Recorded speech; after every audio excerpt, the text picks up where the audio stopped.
Thank you. Thank you. Thank you very much. Good evening. Well, I didn't think there's such a big audience here. And I thought everybody is busy in this town doing the bailout package. They won't have time to come here. I had a good day today. I spent a whole day today here, starting out with a good meeting with Fed Chairman Bernanke. I was doing that to kind of update him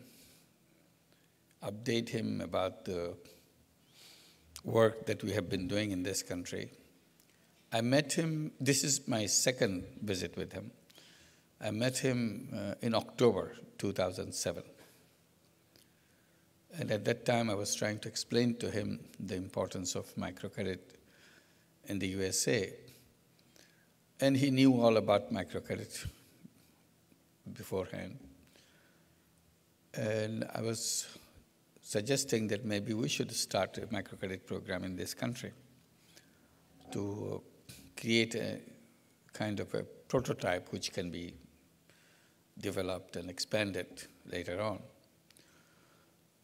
And he was give all the support. He said, go right ahead and we'll have any support you need from us, we'll give it to you. And I was talking about giving us a legal home so that we can use that legal home to create that organization. Because for microcredit, it's very important that we have the legal facility to take deposits. If we can take deposits, then it becomes easy to lend money because you don't have to go out to raise funds for that. It becomes a complete business. And he promised that he will help us to find right kind of legal structure so that we can do that. So in the meantime, we went ahead and started a program in New York City, in Jackson Heights, in Queens, last January. And it started off very well. On the inauguration of that, that's not the inauguration Washington does. That's it was good enthusiasm, good energy. Lots of journalists came. I remember one journalist asking me, why did you choose New York City to do your microcredit program here instead of going to villages or rural areas of USA? Because in Bangladesh, you do the villages, not the cities. So my answer was, we deliberately chose New York City and Jackson Heights. We chose New York City because New York City is the world capital of banking. And the city does the banking to the whole world.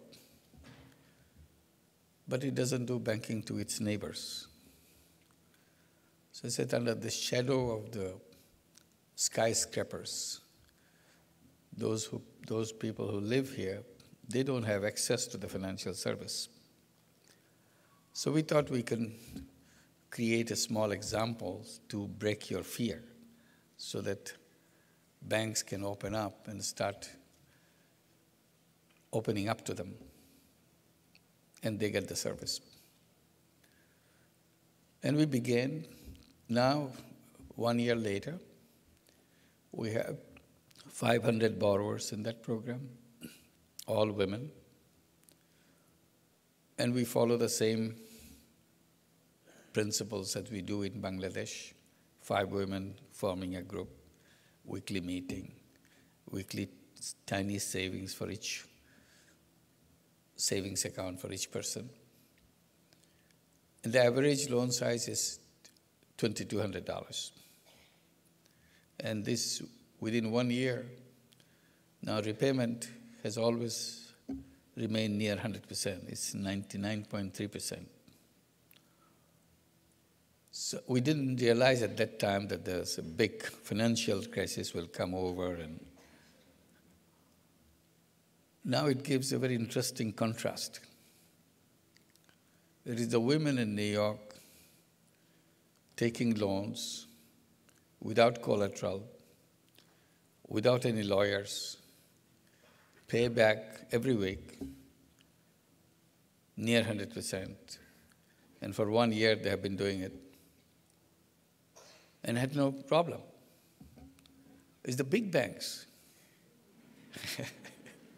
having all the problem. They can't get their money back. So I remember my first encounter with bank when I started this in Bangladesh back in 1976. When I tried to propose, I proposed to the bank manager next to the village that I was trying to bring financial service to the poor people in that village. When I proposed it to the bank manager, he was repeatedly arguing to convince me the bank cannot lend money to the poor people because they're not creditworthy. And I was challenging it. I didn't know anything about it because I never did it. Banking was never my business or even my academic subject. But he would not give up. Now I think it's a good time to ask a question. Who is creditworthy?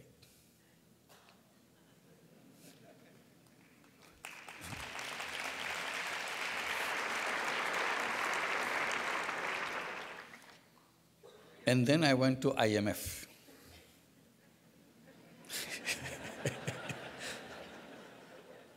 It's a good meeting, see? To explain to them. And I repeated to them what I said. I'm also coming from Davos, and I went to Davos this time with my own interest to talk to people there. The issue that I was raising at Davos and mentioning it to IMF meeting today, that this is the deepest of the crisis that you can get. And the deepest crisis is also an exciting time, because this is an exciting opportunity to create new. In Davos, everybody was so busy talking about the crisis and how to get out of this crisis. And I kept repeating that as you consume yourself in this discussion of the crisis, how do you get out of crisis, you devote half of your time how to rebuild the system so that we don't go back to the same old normalcy that we are coming from. When you get out of this crisis and go to the normalcy, what kind of normalcy will it be? Will it be the same thing that we had or something new? And I keep urging everybody, please don't go back to the same old normalcy. Please make sure today, right now, that we create absolutely new normalcy.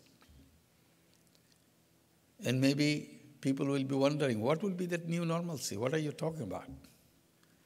So at IMF, I was saying that the new normalcy will be that financial system will be built in such a way that in this country, in the United States, there will be no payday loans anymore. People can get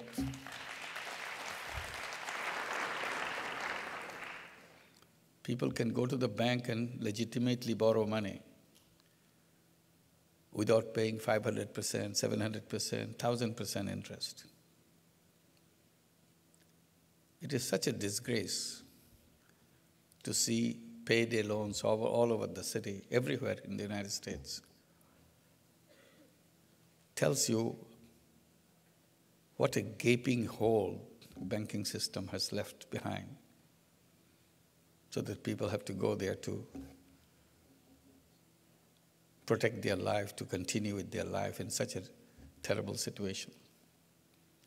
I said the new normalcy would be that every single person in this country will have the right to open a bank account. There are millions of people who don't have a bank account, cannot open a bank account. So when they receive their salary check, to get the money, they have to go to the check cashing companies